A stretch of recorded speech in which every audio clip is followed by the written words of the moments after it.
옐카! 안녕하십니까. 이판사판 스포츠 토크 이광용의 옐카 3 축구 이야기입니다. 예, 두 분 모셨습니다. 예. 우리 샤신 한준희 의원, 네, 안녕하세요. 네. 우리 바머 홍재민 기자. 안녕하십니까. 저희가 옐카 3 출범하면서 네. 축구 이야기 두 번을 우리 K리그 뼈 때리기 프로젝트로 시작을 했는데 욕을 너무 많이 먹어가지고 그런 거 좋아하시잖아요. 아니 그건 아니. 사실 우리가 뭐 관심 끌자고 한 거예요, 그게? 아, 우리가 관심 끌자고 한 게 아니라 그렇게 생각하셨단 말이에요? 그렇게 생각하셨단 말이에요? 이게 같이 나오네 지금. 아니, 우리가 관심 끌자고 한 게 아니라 네. K리그가 좀 더 나아질 수 있는 방법이 없을까. 네. 그런데 물론 그 내용 면에서 마땅치 않으시는 분들도 계시긴 할 거예요. 그런데 그런 분들과의 저는 토론이라면 언제든 환영합니다. 네. 그리고 옐카 3 축구 이야기 두 편의 그 욕의 지분 한 80%를 차지한 우리 홍재민 기자. 제가 뭐 살신성인해서 옐카가 잘 된다면요, 뭐 얼마든지. 아니 옐카가 잘 되는 게 아니라 이분은 아니 그런 말씀 하시면 큰일 날 사람이에요, 사람이. 이거 하나 받아야 돼요. 아니 우리 옐카가 잘 되자 K리그가 잘 되자고 한 거지. 죄송합니다. K가 잘 된다면요. 욕 더 먹게 생겼다. 근데 저보다 옐카 충성도가 굉장히 높은데요. 예. 옐카에 대해서는 충성 안 하셔도 돼요. 예. 리그가 살아야 되니까. 저희가 두 번의 그 K리그 이야기를 통해서 좀 가슴 아픈 그런 현실을 꺼냈는데요. 오랜만에 좀 즐거운 이야기, 밝은 이야기. 진짜요? 밝은 얘기가 뭐 있어요? 얘기를 하다 보면 어두워질 수도 있지만 예, 오늘 아침에 벤투 3기 명단이 발표됐습니다. 네. 예, 11월 17일과 21일 호주에서 대한민국 축구대표팀이 호주 우즈베키스탄과 원정평가전을 치르는데요. 오늘은 대한민국 축구 국가대표팀 파울로 벤투호를 저희가 해부해 보겠습니다. 박수! 벤투호가 일단 9월에 출범을 해서 4경기, 10월까지 4경기를 치렀습니다. 홍재민 기자의 점수는요? 저는 뭐 100점 만점에 저는 80점 정도 주고 싶어요. 예, 일단 홈에서 다 했지만 이겼으니까 뭐 일단 점수를 높게 줘야 되고, 벤투 감독이 하고자 하는 모습이 굉장히 쉽게 눈에 확 들어오더라고요. 누구나 감독은 자기의 축구가 있잖아요. 그거를 실제 경기에서 그런 모습을 보여지게 하는 게 정말 감독의 능력이라고 생각을 하거든요. 근데 불과 4경기 만에 지금 선수들도 마찬가지고 팬분들도 마찬가지고 금방 저 굉장히 달라졌네, 한국 축구가. 뭐 강해졌다, 세졌다 이런 게 아니라 굉장히 자기 색깔이 있네 라는 느낌을 줬다는 것만으로도 높게 평가를 해주고 싶습니다. 홍재민 기자의 80점이면 다른 분들에게는 한 97점 정도입니다. 저는 이렇게 봅니다. 한준희 의원의 점수는요? 저는 90점. 제 90점이면은 다른 분들에게는 어느 정도? 90점이에요. 그렇습니까? 네. 아주 평균적인 사람입니까? 네, 그냥 평이합니다. 예, 그렇습니까? 한준희 의원은. 네, 평이한 보통 사람. 네. 예. 일단 한 3가지 차원에서는 눈에 띄게 괜찮아졌다. 현대 축구에서 뭐 가장 중요한 요소 중에 하나가 특히 전환의 템포 이런 부분인데, 벤투 감독이 들어선 이후에 우리 팀은 역시 템포적인 측면에서 이전의 팀들과는 확연히 좀 다른 모습이 있었는데, 이게 어떤 급속도로 바뀐 거를 생각하면 조금 약간 의아하기도 해요. 멤버는 그렇게 큰 차이가 있는 멤버는 아니지 않습니까? 그리고 지금 뭐 빌드업 이런 말씀도 해주셨습니다만 전진성이 좋아졌다. 과거 특히 이제 슈틸리케 감독 시절에 우리 가장 팬 여러분들께서도 답답해하셨던 대목은 백패스, 횡패스가 많고 뭐 점유가 높다고 하지만은 그 점유가 그렇게 효율적인 것으로 보이지 않고 답답해하셨는데, 지금은 설사 뭐 패스 미스가 조금 있다 손치더라도 일단 전진성 측면에서는 예전보다는 분명히 긍정적인 요소가 나오고 있고요. 그러니까 도전한다는 거죠. 그렇죠. 그라운드에서 계속. 그리고 마지막에 이제 말씀드릴 대목은 전체적인 선수들의 위치 선정이 좀 좋아졌어요. 그러니까 우리가 예전에도 역시 좀 안 좋게 비판받은 부분입니다만, 특히 상대 진영으로 넘어갔을 때 선수들 간의 어떤 연계 플레이 이런 게 안 되는 데 있어서는 볼 없는 선수들의 움직임이라든가 위치 선정이라든가 이런 게 굉장히 큰 몫을 차지했는데, 전체적인 선수들의 위치 선정이 예전 팀들에 비해서는 조금 더 효율적인 자리에 잘 가서 서 있지 않느냐. 그래서 그러다 보니까는 또 이제 상대 진영에서의 우리가 패스 연결이라든가 위협적인 찬스를 만들어내는 장면도 좀 늘어날 수밖에 없는 상황인 것 같습니다. 네. 정리를 다 한 것 같아요. 흑인 사람들이. 네.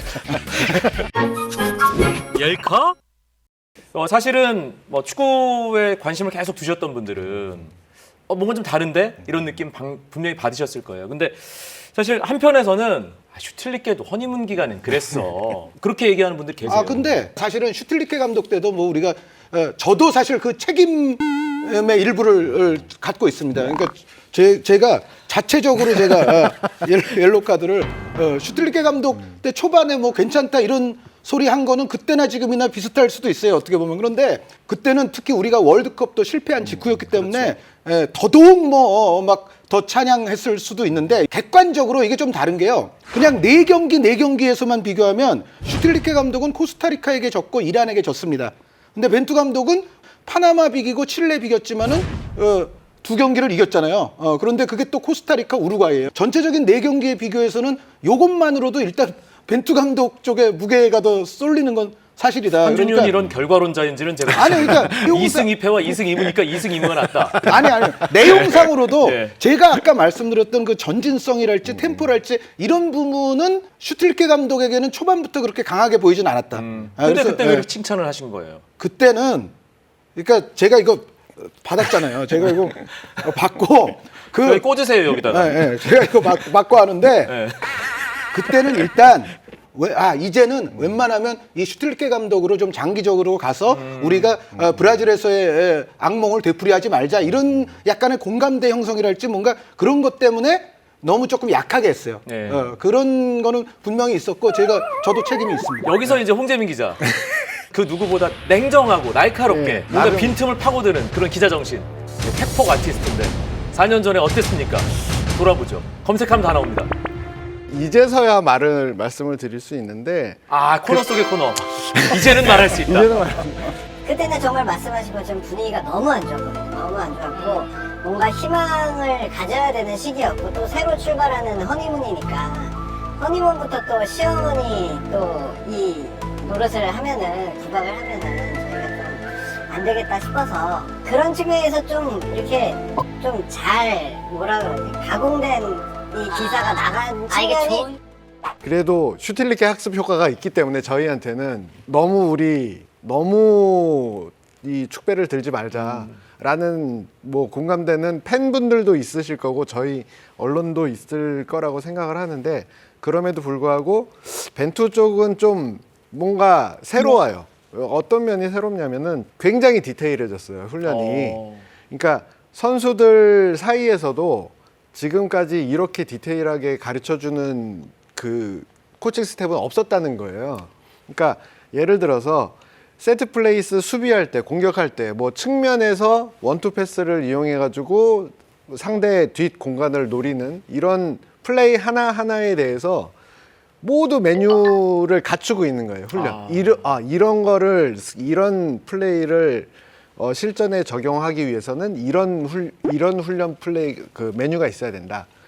여기 경기장 전반에 걸쳐서 굉장히 디테일하게 이런 플레이를 하려면 이런 훈련을 해야 돼라는 강남 족집게 과외 선생님 그렇죠. 스타일이네요. 일단 벤투 사단은 코칭 스태프 자체가 처음부터 감독부터 전문 분야별 코치까지 총 감독 포함해서 5명이 와 있고 최태우 코치하고 마이클 킴까지 7명이 지금 돼 있어가지고 말씀하신 것처럼 쪽집게 과외 선생이 굉장히 많은 거예요.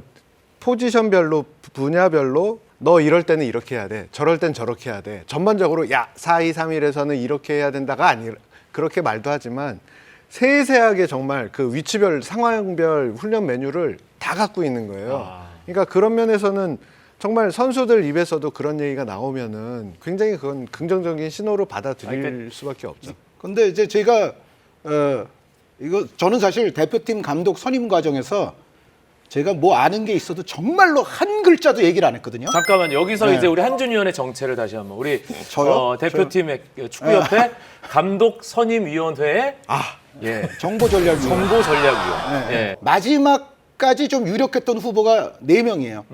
이 사람들 이름은 제가 말씀 못 드립니다. 여기 이제 벤투 감독이 하나 포함이 돼 있어요. 댓글로 여러분 추측해서 남겨주시면 됩니다. 네, 4명이 있는데 이 중에서 마지막까지 정말 현실적으로 김판곤 위원장이 고민했던 사람이 2명이에요.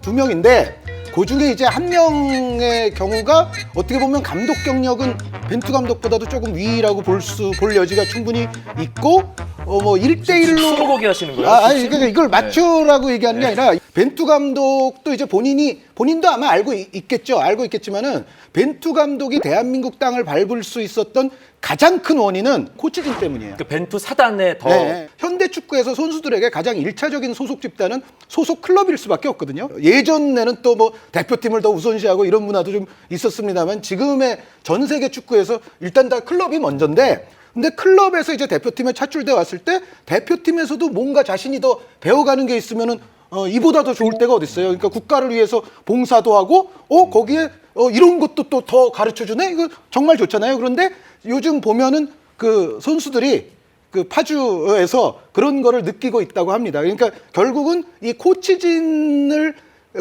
가중치를 두어서 벤투 감독을 데려온 선임위원회의 판단은 저는 아직까지는 꽤 옳았다고 생각을 하고 그러니까 있습니다. 벤투호라고 쓰고 벤투 사단호라고 읽어야 되는 그렇죠. 거죠. 네. 네. 아, 이게- 처음에 온 사람만의 이 숫자로 따지면은 히딩크 감독 때보다도 많으니까요. 사단의 규모와 그 또 디테일한 그 분야별 전문성으로 따지면은 뭐 한국 축구 역사상 벤투 사단만한 사단이 없죠. 네, 네, 네. 그 두 분이 의견이 통하네요.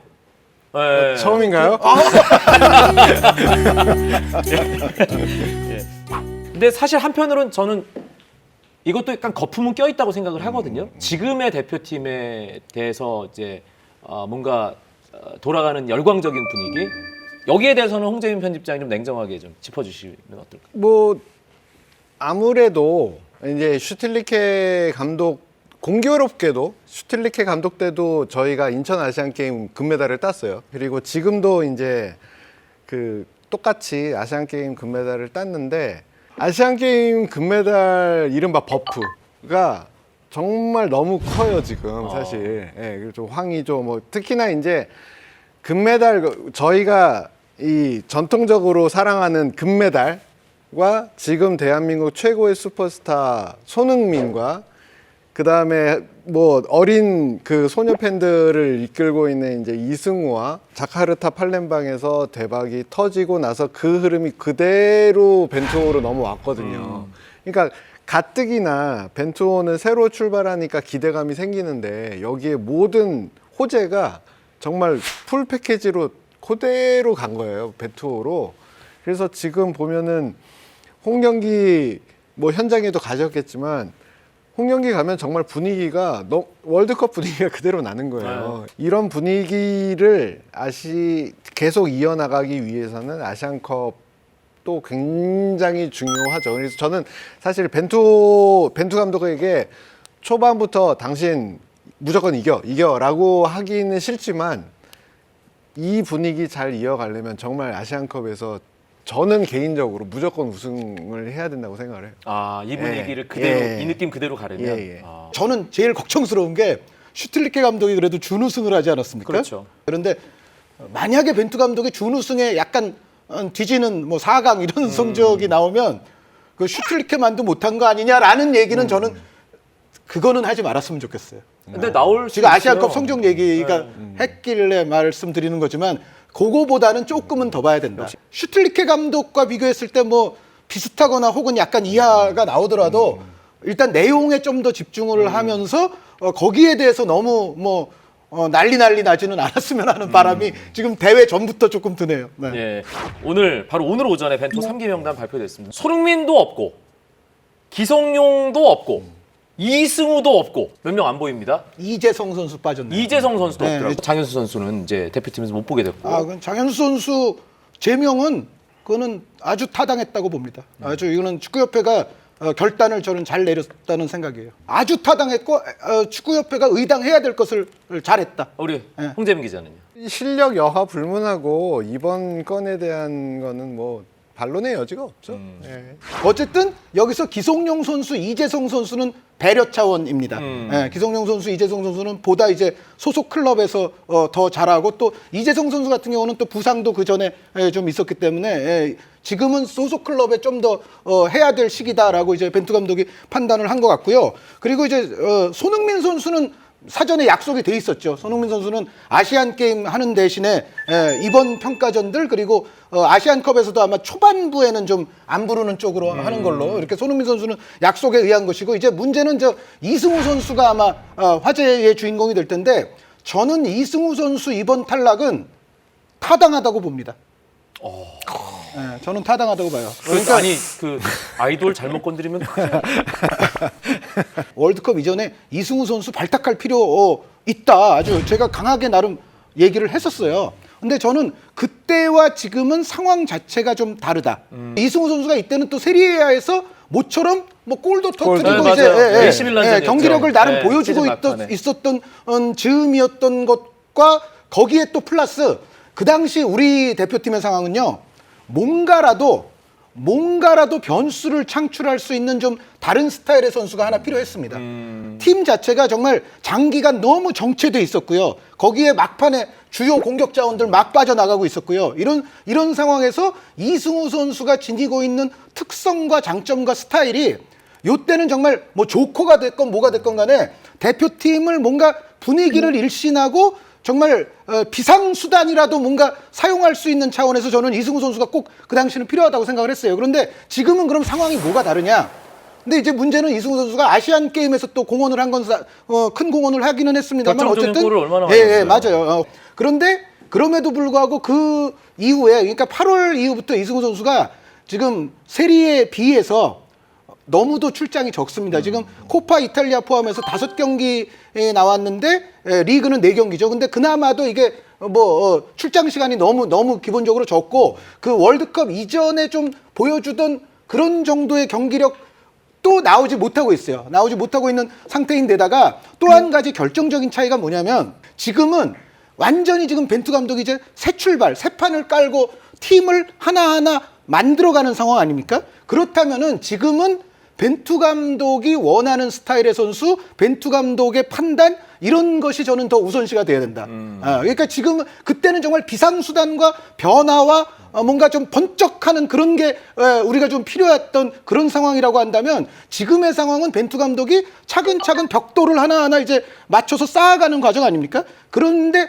예를 들어 벽돌 쌓는 장본인에게 싫어하는 벽돌을 줄 수는 없잖아요.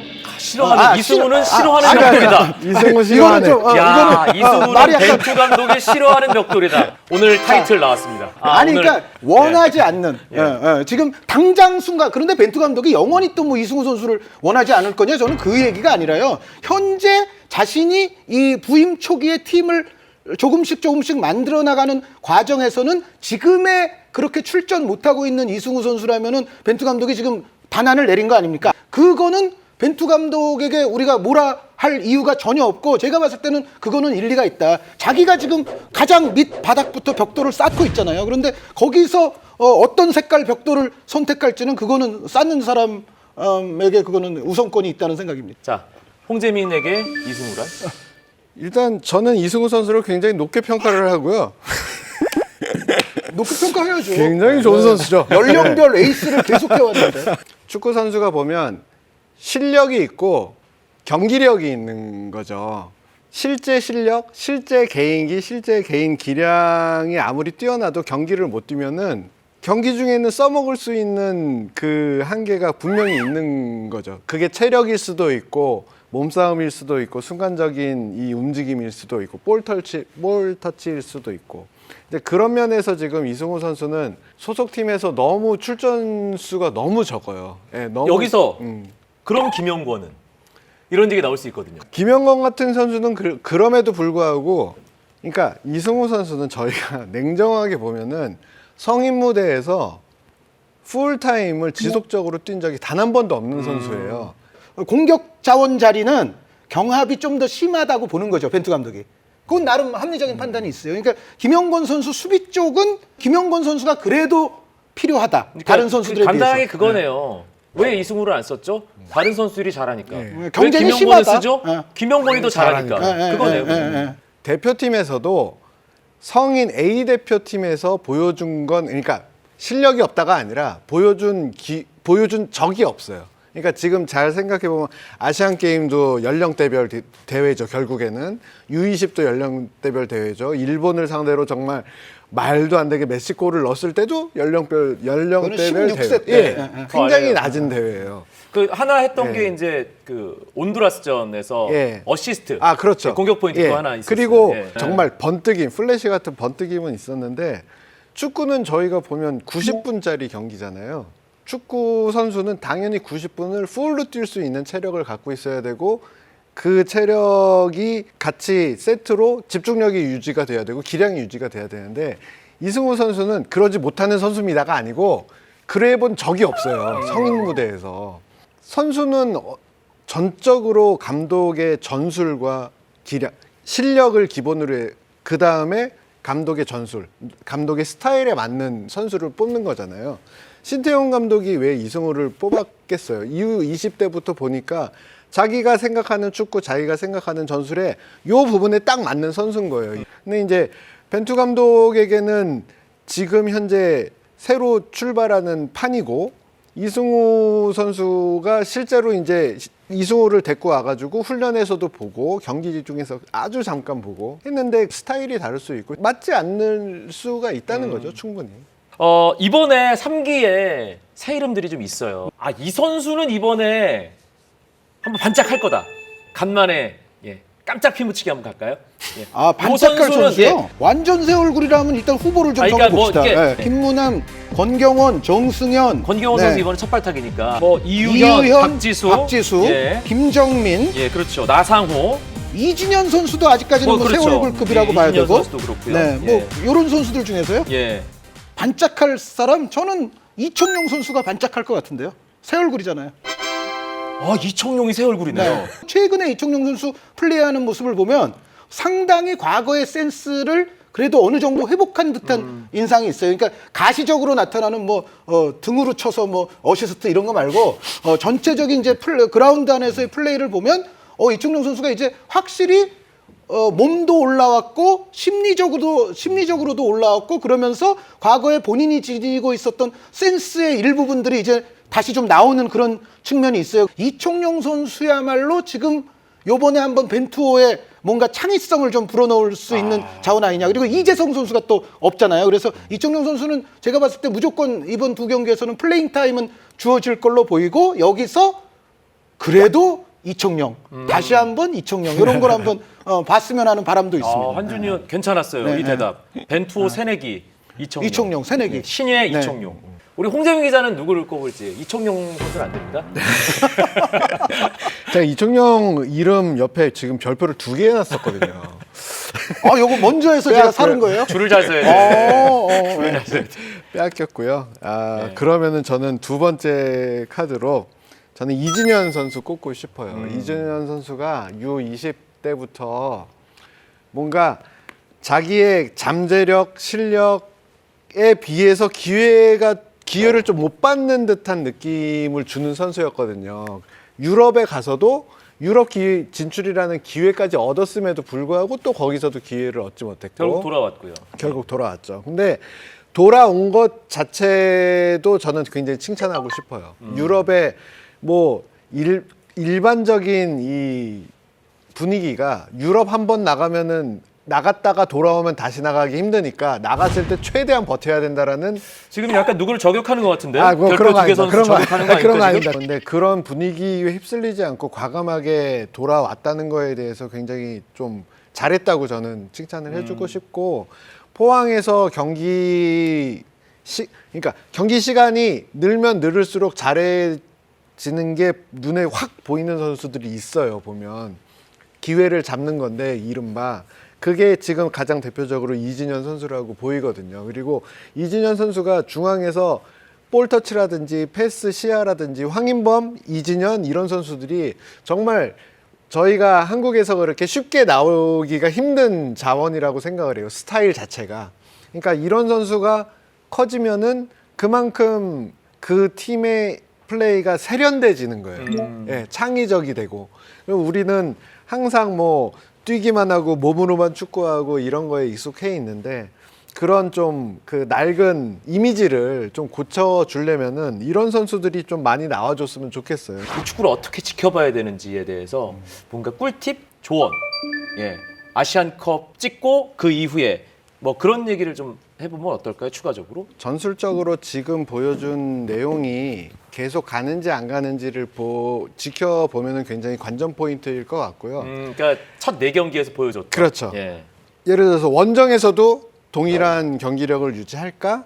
뭐 이런 부분을 보면은 재미있을 것 같고, 한 가지는 또 감독의 진짜 능력이 바라는 때가 졌을 때예요. 보면 졌을 때 이 사람이 어떤 조치를, 어떤 그 문제 해결을 하는지, 정말 피부적으로 말씀드리면은 졌을 때 이 사람이 기자회견에서 무슨 얘기를 하는지 그런 게 굉장히 중요한 포인트라고 생각을 하거든요. 그러니까 뭐 예를 들어서 소리아 같은 선수가 없어서 그렇죠, 그렇죠. 그러니까 뭐 이런 얘기가 나온다든지. 제일 예. 굉장히 상징적인 부분이에요. 그 부분이 그런 말을 패한 직후에 그런 말이 나온다는 거는 사실 보면은 되게 실망스러운 거죠. 이 대처가.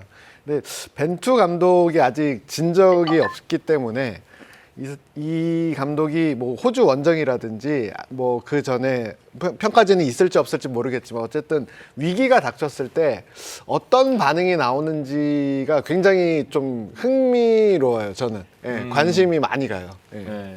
이제 위기가 없을 수는 없습니다.